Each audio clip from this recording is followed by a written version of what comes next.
The National Disaster Management Organization, NADMO, has identified sand winning as a major cause of the destructive tidal waves that ravaged the country's coastal communities over the weekend.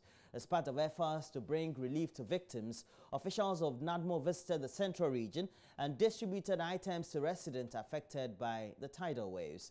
Matilda Pomagan has more. In Cape Coast, a 52-year-old man lost his life as a result of the havoc wreaked by the high waves. Those who were mainly affected were fishermen. Speaking to Joy News, they urged government to extend the sea defense in the area to prevent the tidal waves from causing more damage. NADMO presented 2,000 cedis to a family of the 52-year-old fisherman who lost his life in Sunday's tidal waves.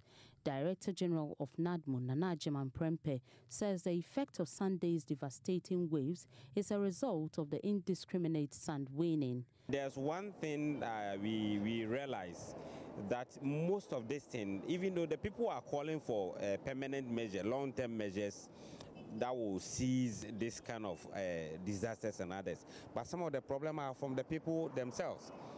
Sand winning is one of the problems we are encountering. Sand winning. God created the sea and the land. Where human beings live, between where human beings live and the sea, there are some sands there that protects the sea from coming into where human beings live. Apparently, the people have taken all the sand away by a process of this sand winning thing. We need to prevent people from doing the sand winning at our beaches. That is one big problem we have. And we're calling on all Ghanaians to support us to do that, prevent people from doing sand winning. Although residents have called on government to extend the sea defense, Central Regional Minister Kwamina Duncan says government does not have the funds for expansion, but as part of short-term plan, RECSEC will be cracking the whip on sand winning along the coastal belt. If we as individuals who live in these communities have listened to these pieces of advice and have refrained from winning sand, I'm sure we wouldn't have had the situation that is on our hands now. And so we, as the Regional Coordinating Council, have the mandate and power to ensure that we protect lives and protect property. So with this, quickly we are going to have a RECSEC meeting where to be attended by all the chief executives, especially those in whose districts we have the beachfront, and to come up with a strategy which will include education and enforcement of people who seek, either in the daytime or when we are all asleep, to go and win, that the law will catch up with them, and that we're not going to sit for people to continue to engage in a thing like this, so that the effect will register on all of us. That we can assure everybody that we will not sit. We'll take the necessary steps to ensure that we protect our beachfront. Matilda Pomagan's report. The central region town of Denkyira-Obuasi has been in the news lately for the lynching of the late Major Maxwell Mahama after the town's folk wrongly accused him as being an armed robber.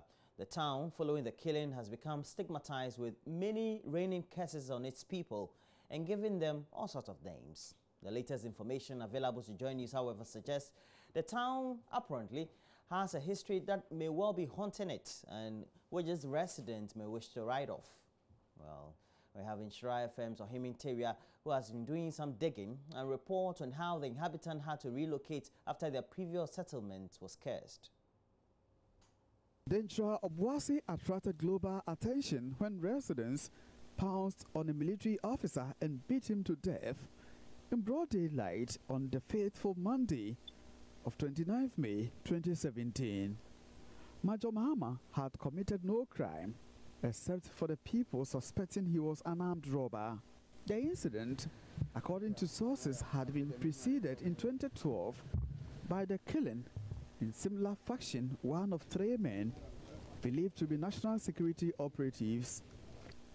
Joy News was told of how the old Denkyira-Obuasi town was once cursed by an unknown person who had cited residents for unfair treatment at the town's original location. That curse, according to mythical accounts, turned residents and the entire community into standing rocks shaped in human sizes. When they resettled at the present place, Residents were barred from the old site for any reason. The chief and selected elders, however, offered sacrifices to their ancestors there every 2 years. With time, the area, covering about 4 miles square, has grown into a thick forest. 86-year-old Nana Kojonsonwa is an elder of Denkyira-Obuasi.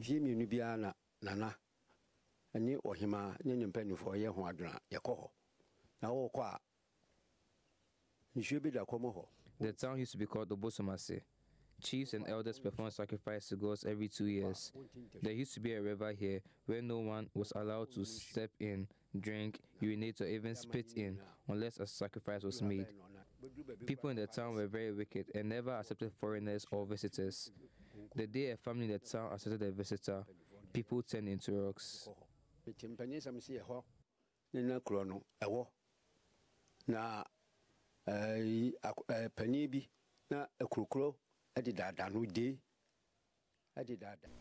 Today, I have been able to access Apahu without offering a sacrifice. The prohibited land, though has been covered by thick forest, is now open to human visit. Elders of New Denkyira-Obuasi want the area developed into a tourist site to generate income for the community, as echoed by the chief linguist, Nana Kwabena Asare.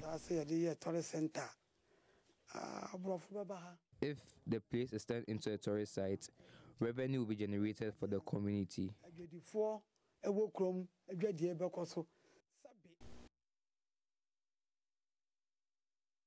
In other stories, owners of the land on which the University of Health and Allied Sciences has been built in the Volta Regional Capital Hall picketed at the entrance of the campus Tuesday morning to demand compensation they say is due them from government. Owners of the 702-acre land, apparently, say they will continue to picket at the entrance until their compensations were fully paid. Fred Kwame Asare reports. Government, through an executive instrument, compulsorily acquired the 702-acre land for the first public university in the Volta region, which was established by an Act of Parliament in 2011. Consultant for the landowners, William Dafiamekpo, explained documents covering payment of the compensations were processed at the Lands Commission and forwarded to the Lands and Natural Resources Ministry for clearance for the claims to be paid.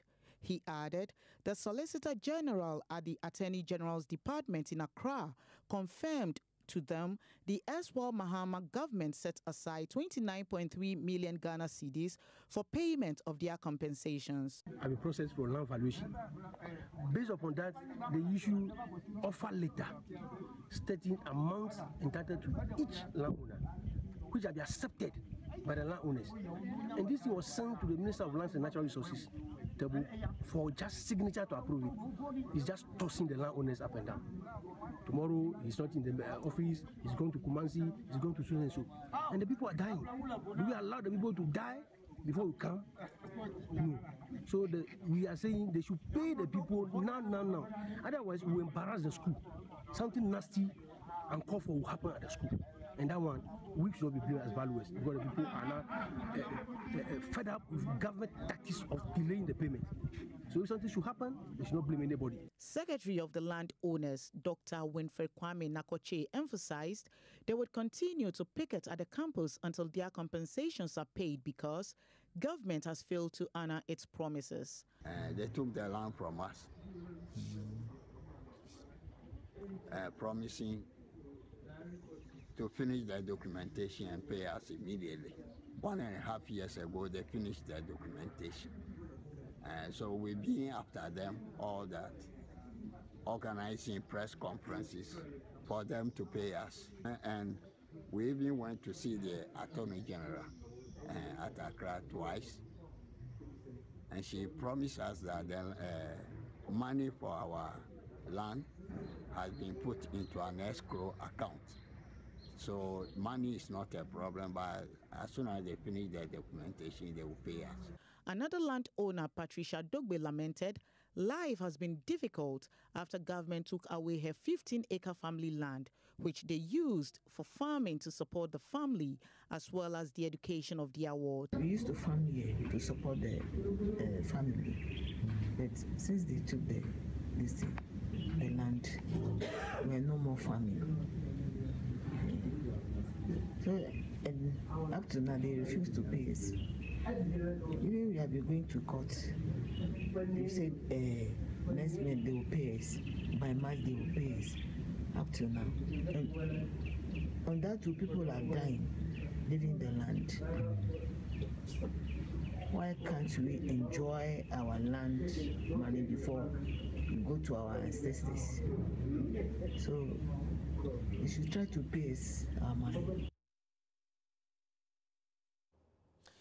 A group of angry machete-wielding youth of the New Patriotic Party in Savalogo in the northern region have vowed to prevent the newly appointed municipal chief executive for the area, Hajia Aisha Tuseidu, from taking office.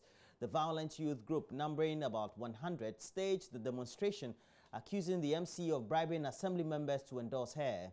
Hajia Seidu has faced opposition since her nomination from the youth of the area, who say she has not contributed much to the MPP. Hashbin Mohammed reports.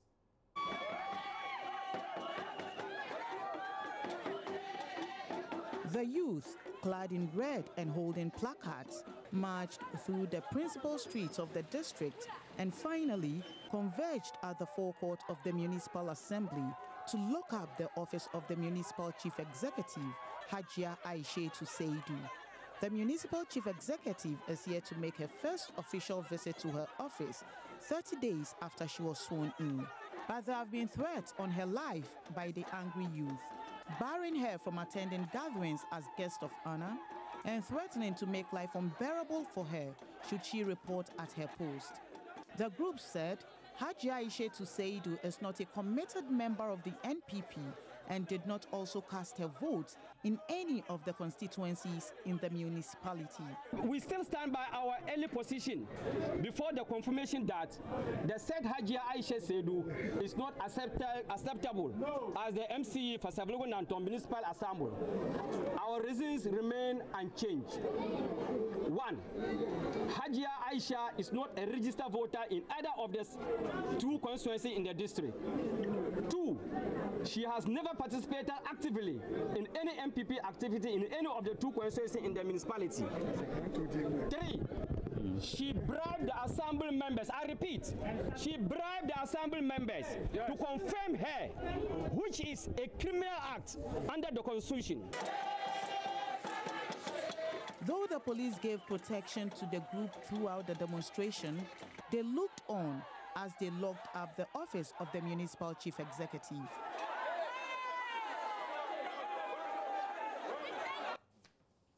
And that's it for the news we have this morning. We have a lot more news. We'll be doing the latest newspaper headlines we have, and we'll be looking at the news on the online portals. Please do stay on. We'll have a lot more. Do stay on.